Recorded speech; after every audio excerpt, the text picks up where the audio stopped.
Hey everyone, Tactics here, and in this video I wanted to make some predictions on how I think the Mythic Plus meta is going to kind of shape up in patch 9.2. I have my trusty tier list open here, and I'm just going to be ranking these specs based on how likely they are to be considered meta specs, and by that I mean the specs most commonly used for pushing higher end keys. So it's not like MDI stuff, it's not like the most popular specs, just focusing on those like 25 plus keys.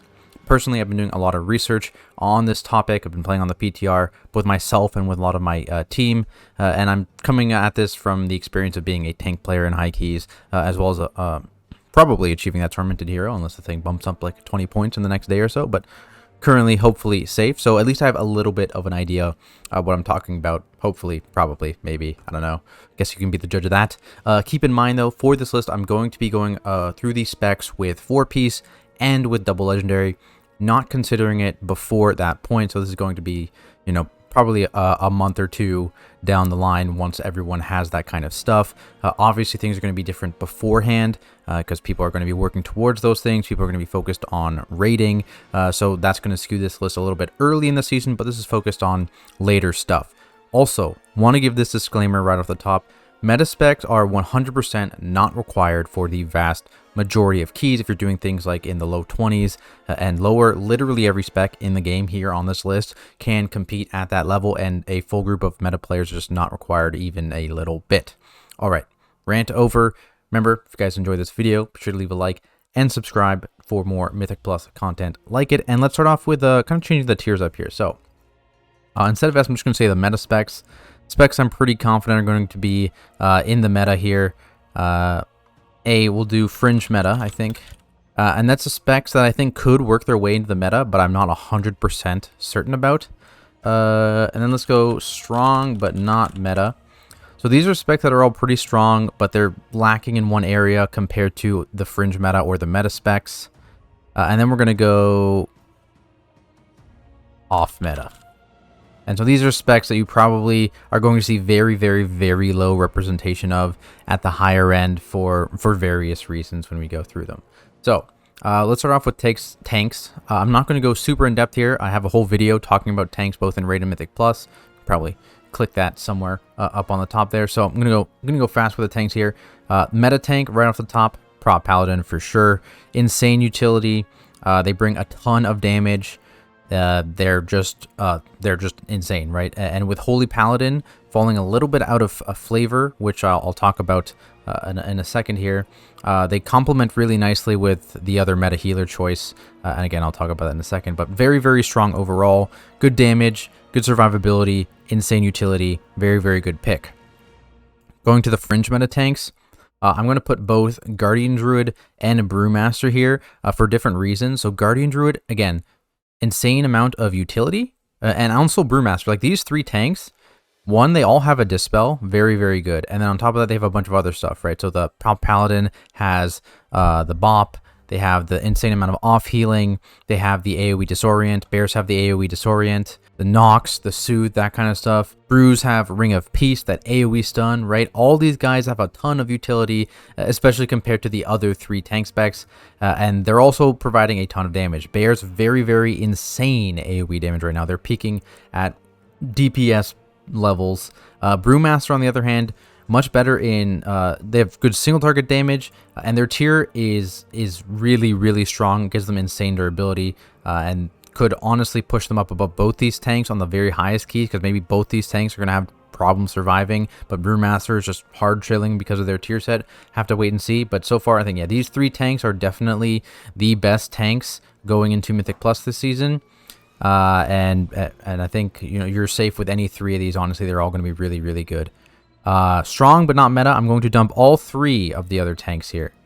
So all tanks are going to be very, very good in this patch. I said that in the video, my tank video, but basically all their tier sets really, really good, especially for Mythic Plus. A lot of them are suited much more to Mythic Plus than raiding, particularly like Blood DK and Vengeance, both much better in AoE situations than single target. I think all three of these are just lacking a little bit when it comes to direct comparisons between these three, but they're all relatively strong, and so they're still strong but not meta. I'm not going to consider any of them off meta. I think every single tank, like you saw in Season 2, in 9.1, all tanks had representation in like the top 20. maybe top 40. And I think you're going to see the exact same thing. All tanks pretty solid.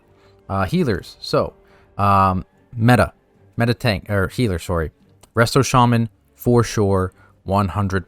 Resto Shaman so far has avoided the big old nerf bat. Vesper Totem lets them do insane AoE damage.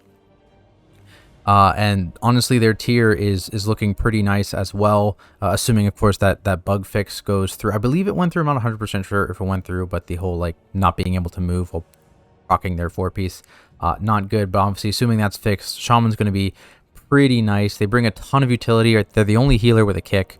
They have an AoE stun. They have that fear totem, which is really useful in a couple of spots. So they're looking pretty good. And you can't go wrong with a Resto Shaman here. Just a ton of utility, a ton of throughput, and a ton of damage. Going into the fringe meta tier, I think Holy Paladin is still very strong. There is no healer that does what Ashen Holy Paladin does, right? The single target burst damage is just it. Only Holy Paladin can do that. And there is the possibility that that is very important for things like high tyrannical keys, right? It could be where Holy Paladin shines over Resto Shaman, right? Resto Shaman is much better in those AoE scenarios in terms of damage output. A Holy Paladin can shine in any of those scenarios, right? The problem is that burst is tied to Ashen, though they are potentially getting that CDR on Ashen now, right? They can cancel their Ashen early with double legendary, and that's going to be potentially allowing them to do the Ashen pulls more often. It'll depend on how long they need to have that Ashen up initially, but honestly, I think Holy Paladin is still strong. I don't think they're dead at all, and I think they could be better than Resto Shaman in certain dungeons with certain affixes. But blanket, I think Resto Shaman is definitely better. Joining them in fringe meta, Resto Druid. This might be a bit of a hot take. I think Resto Druid is a little bit underrated right now. The Kyrian Resto Druid was nerfed, and it's still fine, honestly. They can choose to go Necrolord though, and that gives them a lot more sustained single target damage. Whereas Paladin, right, they have that burst single target damage. But what the upside of Resto Druid is that you have that constant throughput. Like they're always able to kind of push out that extra throughput. They're never worried about that kind of stuff. And they do actually have pretty decent damage when they're cat weaving in pulls. And of course, yeah, that sustained single target damage. So Resto Druid, very good. They come with the entire Druid utility kit, right? So if you're combining it with a Guardian Druid, maybe you don't want a Resto Druid. But if you're a Brewmaster or you're a Prop Paladin, nothing's wrong with the Resto Druid, right? You get all the Druid utility, the Soothe, the Curse and Poison Dispel. You get the knockbacks, you get the Ursul's Vortex specifically from Resto Druid, right? Guardian doesn't really bring Ursul's, they tend to prefer Typhoon. Resto has both. So all those things, pretty strong for Resto Druid. And I think that flat damage and healing buff they got is going to be really helpful for them. And they're going to be a solid choice. I mean, they've been a solid choice pretty much every expansion that Mythic Plus has been out, except for Shadowlands. They've been a little bit behind, right? They were good all of Legion, they were good all of BFA.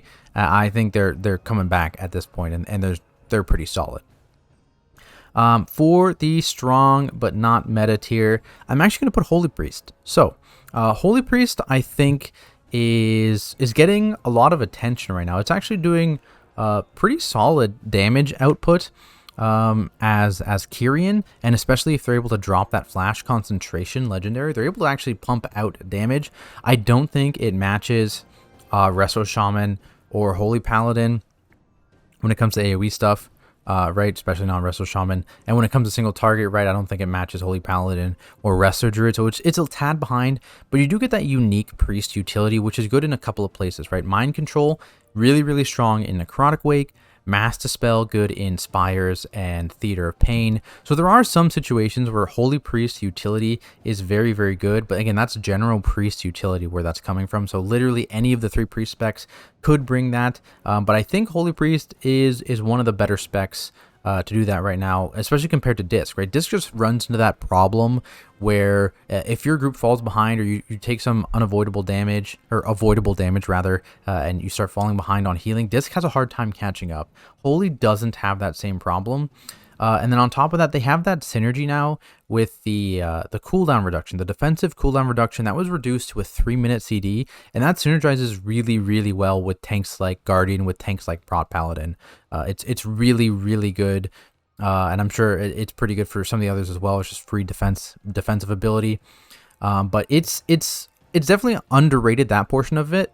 But I think their damage is still just not quite good enough to kind of compete with the 3 specs up here, and that is extremely important, right? Healer damage, I think, is a little overrated in lower keystone levels, but once you start pushing those higher keystone levels, healer damage is extremely important to make certain checks. And again, that's why you see something like Ashen from Holy Paladin being so common in high key levels, because being able to push out that extra single target damage exactly when you need it is extremely important to make certain checks that are basically pass-fail for the key on higher keystone levels. So I'm going to put Holy Priest down in the strong but not meta.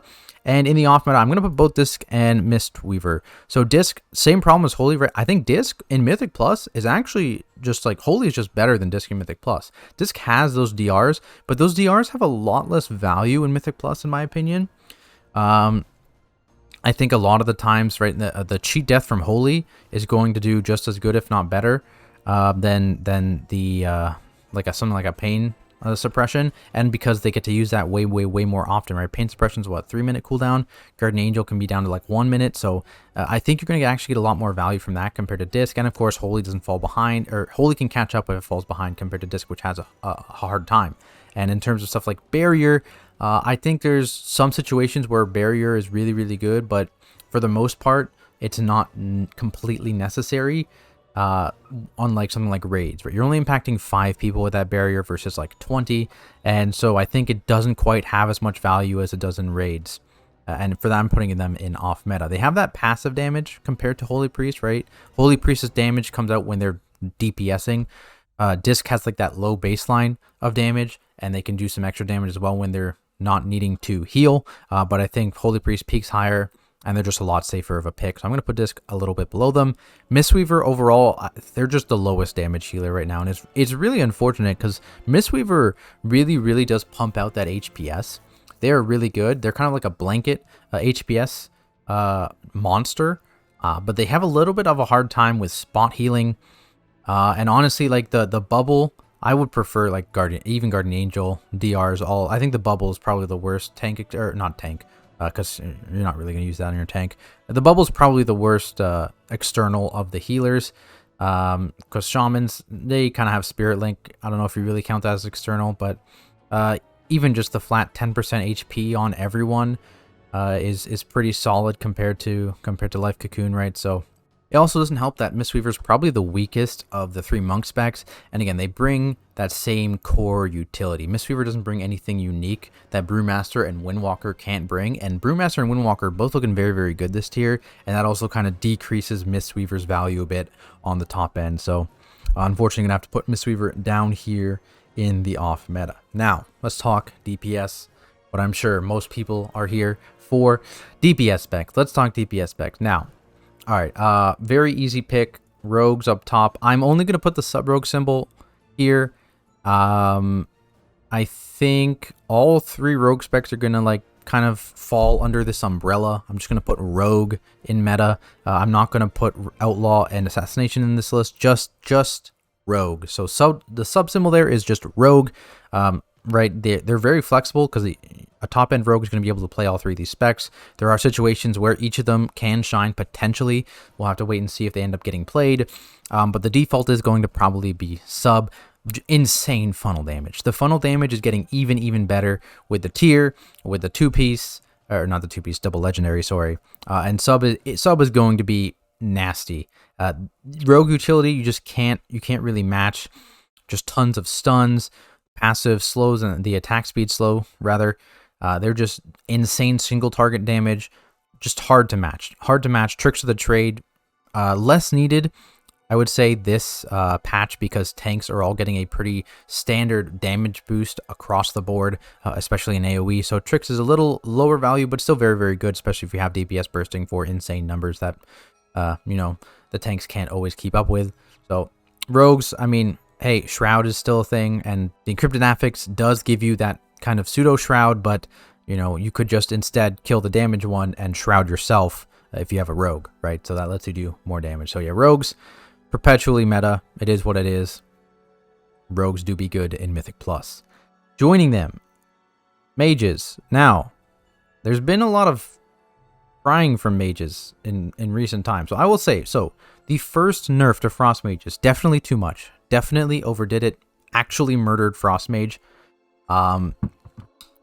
Then they reverted that change and they just gave him kind of a slap on the wrist, honestly. Frost Mage is nuts still. I don't know who's trying to tell you that Frost Mage is not good in Mythic Plus anymore. Frost Mage is ridiculous. Are they going to be good before they get 4-piece and tier? No. They're going to feel, or 4-piece and tier, 4-piece, double legendary, but mostly 4-piece. Most of their powers in that 4-piece, right? So they're going to feel worse when the patch comes. But then as soon as they get their 4-piece, they're back to being stupid. All right? They're insane. Frost Mages, the passive slows, they also have funnel. Their single target is way better now than it was in 9.1 because of that 4-piece, because of double legendary. They're going to be very, very, very strong. And same situation as rogues here. I'm not going to rank Arcane and Fire because I think they fall under the mage umbrella here when we're talking about meta. So it's going to be rogues and mages here, represented by the sub and the frost symbol. For example, a lot of high-end mages were making fire swaps partway through dungeons in things like Spires of Ascension, things like Necrotic Wake. They would teleport out, switch to fire, and come back in and do the rest of the dungeon as fire, right? So fire, very, very good. Potentially something for Arcane. We'll have to wait and see. But yeah, either way, Mage, still a hero class. You still bring Arcane Intellect. You still bring a ton of damage. And anyone saying Mage is dead is just completely wrong. Mage is insane. So yeah, they're still a meta spec. They're still chilling up there. So that's it for the meta specs. Let's talk about fringe meta. Okay, fringe meta. So again, another spec that got nerfed and people have been saying it's dead, Windwalker. Windwalker is not dead. Windwalker is still very, very strong going into this patch. Again, maybe a situation where you want your tier, you want your double Lego, but Windwalker can play both Necrolord and Kyrian, and being able to play that Kyrian with double legendary, they are able to do a lot more single target than they could before. Again, similar to Frost Mage, where they get a single target bump here. They may have been nerfed a little bit in AoE, but honestly, that nerf was not too bad, and Windwalkers were ridiculous, and they're still very, very, very strong. Of course, bringing all that monk utility, the damage buff, but that's not a huge deal because a lot of the damage here from things like Sub, things like Frost are magic based, but things like Ring of Peace, insane for your tank. Things like a Disease Dispel, super, super strong in certain dungeons. Things like the AoE stun, right? Monks have insane utility, and if they're pumping out top end damage, which they still are, contrary to what some people are saying, monks very strong still, putting them in the fringe meta because I think their spot is potentially up for debate, but we'll have to wait and see. I think any of these fringe meta spots could kind of claim that last spot here, and so competing with them, Destro Warlocks. Destro Warlocks are putting out insane AoE numbers, right? And you'd think, wow, they're insane AoE numbers. Windwalker's doing a little bit less AoE. Well, why wouldn't you just take Destro? The main problem with Destro is they're absolutely abysmal single target. It's very bad. And that's a problem in Mythic Plus, right? You wouldn't think it's that big of a problem, but it is. Some of the bigger DPS checks at higher key levels is the fact that it's single target stuff, right? It's being able to kill a boss before you run out of cooldowns. Well, in season 2 is being able to kill tormented ads, but that's not a thing. But a lot of those single target DPS checks are pass fail on tyrannical keys, right? You need single target damage. And while maybe you can argue for Destro on fortified weeks when those bosses aren't as bad, I think their single target is too bad to consider them the best. But I mean, that's why they're fringe meta, right? I think there's a chance, right? Maybe sub rogues and frost mages just are able to carry them with Prop Paladin, maybe Holy Paladin as well, double Paladin. Maybe they're able to carry this Destro single target. Maybe Destro is just kind of a fortified tech. But either way, I think the single target is what's holding them back. And I think that's where Windwalker kind of beats them out a little bit. They have a little less utility, right? You gain Hellstones. Lockgate skips are kind of few and far between in terms of value. So I wouldn't really consider that. And you lose out on the Disease Dispel. which is relevant in some dungeons and not in others. So it's kind of a trade-off here, but you're losing out on that single target to gain AoE, which may or may not be worth it, and that's why they're in fringe meta. Next up, balanced druids. Yeah, they're definitely lying to you. Also, yeah, balanced druids still pretty good, still very, very good. You know, Starfall's great. They get a little bit of CDR now if the encrypted buff ends up being the go-to, right? That gives CDR, and I mean something like Venthyr Boomkin is going to benefit from that, right? Being able to go, you know, shoot 2.5 minutes instead of every 3 minutes. Pretty strong for Boomkins, right? Druid utility, everything a Resto Druid brings, plus Trents. Trents is nuts, right? Trents is really, really good, but will tanks need Trents at high key levels? It's always going to help, but they may not need it, right? Tanks are looking very strong, like I've mentioned a few times, so that Trent utility might go to waste here. But I mean, like, again, Boomkins always have decent AoE. They have really, really good burst inside their 3-minute CDs, whether it's single target or AoE, right? So I think they're worth mentioning here, but maybe they're over towards the edge, the very fringe of fringe meta, right? Joining them, I think last spec in fringe meta, I'm going to put Ellie Shaman. Ellie Shaman gained a bunch of Storm Ellie uptime, specifically in single target. So they're going to be a lot better in single target. And in AoE, they're still solid in AoE. They've been good in AoE, right? So I think they're a good choice, maybe a bit of a sleeper pick, because I don't know how many people are kind of fixating on Ellie Shaman. I think they're pretty good. Big AoE damage, better single target damage. The main downside of them is, again, pairing them with Resto Shaman. They bring the exact same things, right? And a lot of that stuff is kind of stuff you don't really need duplicates of. So maybe in something like a Holy Paladin comp, you'd consider an Ellie Shaman. But I think if you're running Resto Shaman, I don't think Ellie Shaman brings enough additional utility. And their damage profile is, again, relatively similar to stuff like Windwalker Monk and Destro. But, you know, it's again, similar to the Windwalker Monk situation. It's a little bit less in the AoE, a little bit more in the single target compared to Destro. So I'm going to put it in fringe meta. And these are the 4 DPS specs I think are kind of competing for that 5th spot in the meta comps. Now, strong but not meta. All these specs are very, very good, but they're behind one of these kind of fringe meta or meta specs in a bunch of situations, and so I don't think they're going to be meta, but they're still going to be exceptionally strong. They're probably going to be just fine doing like 25, 26 keys, and so I'm going to dump a bunch of specs here. I'm going to buy Demo. Big single target. Honestly, there's the potential that like a Destro lock can swap out to be Demo, but the problem with that is they can't do it. They can only do it once, right? So you can only do it near the end of the dungeon, and so that might be helpful in a couple dungeons, but not all of them, right? So I'm not going to include them with Destro here because that's not going to really be a thing they can do often because they're going to be giving up, I think, a little bit too much. But Destro or Demo, sorry, still a pretty solid spec here. Single target, big damn. They have the dog spec as well. Enhance, very, very strong, much stronger in 9.2 than 9.1. And they have a couple things available to them, right? They can fill a funnel spot similar to Sub Rogues, right? They have a funnel spec now, thanks to a lot of the changes coming to them in this patch. But again, the problem is you're never going to do what a Sub Rogue does. Not the same. It's just not going to be the same because, again, the rogue utility, very, very unique. You get the tricks, you get all that stuff. Enhanced Shaman, on the other hand, is kind of overlapping utility with both Ellie and Resto. And in general, I mean, the rogue utility is pretty unique to rogue, right? They don't have Enhanced, don't have Shroud, right?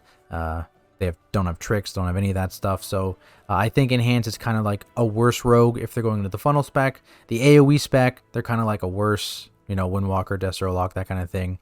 Very, very good single target, but when you're like a single target one trick, that doesn't really work in keys unless you're doing something like Insane Funnel. But again, like I just said, they don't really match the rogue funnel, so it's not quite going to be the same. Frost, I think they're going to blast in AoE. I think they're a little bit underrated as well. Very strong going into the patch. I think they're going to be better than Unholy, honestly, in keys. But again, not quite matching any of these other specs. And DK utility is definitely lacking in keys, unfortunately. Fury Warrior. A lot of people are putting Fury Warrior. Honestly, I'll put Fury Warrior at the top of here, just for the sake of putting them here. a lot of people are arguing Fury could be fringe meta. They pump damage. My main problem with Warriors is utility. They are really, really lacking in utility. That being said, Spell Reflect is really, really, really strong in, I think, particularly the Necrolord dungeons.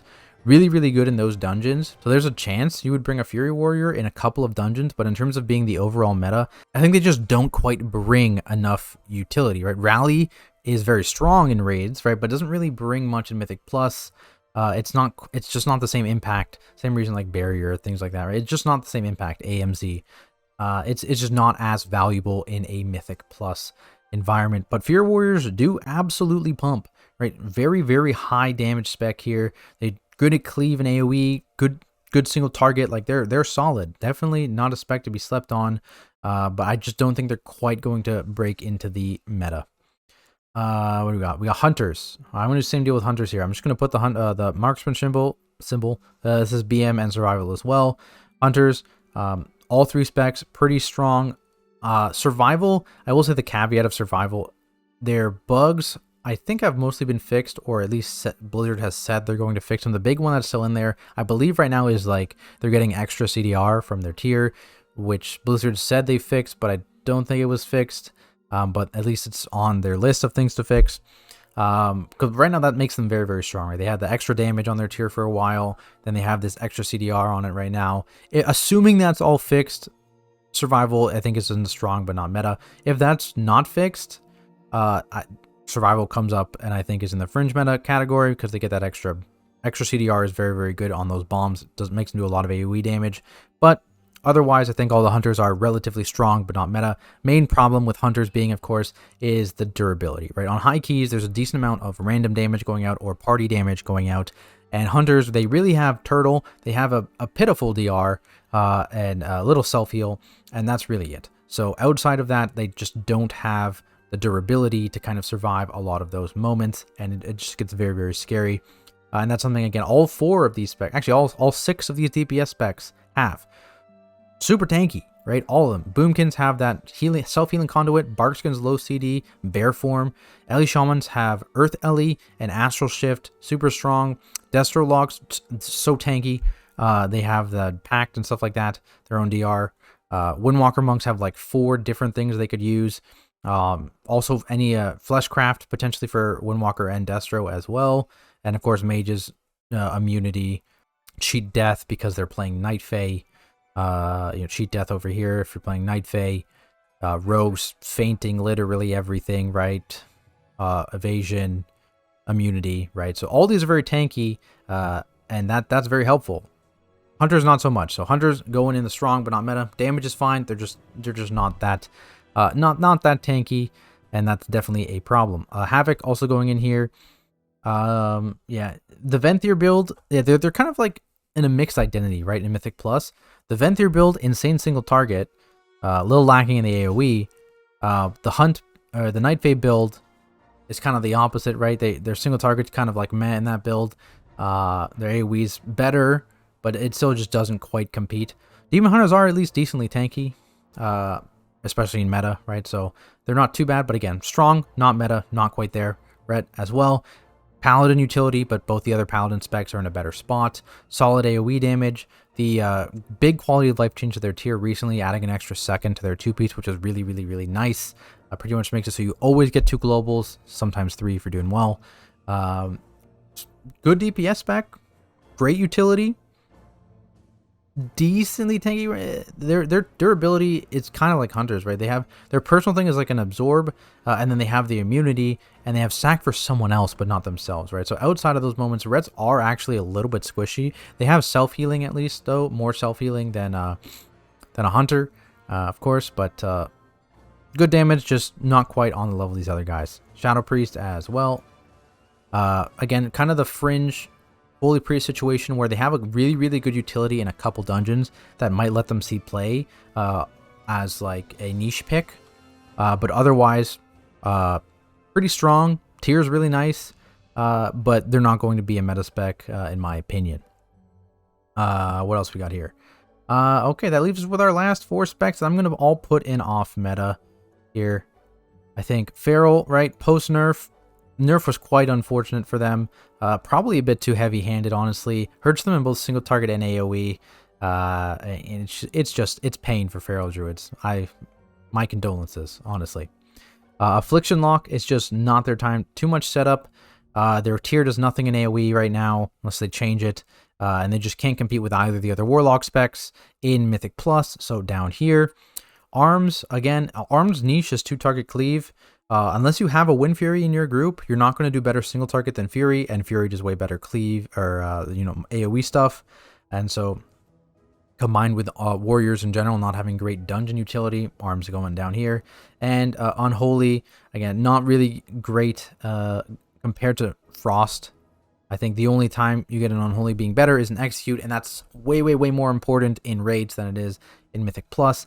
And in general, I just think the tier bonuses for Unholy are a little bit on the weaker end. Could probably use a little bit of love compared to Frost. I think Frost is going to be pretty strong in AoE. And again, all these other specs are just kind of falling under their, Rogues, Mage, Hunter.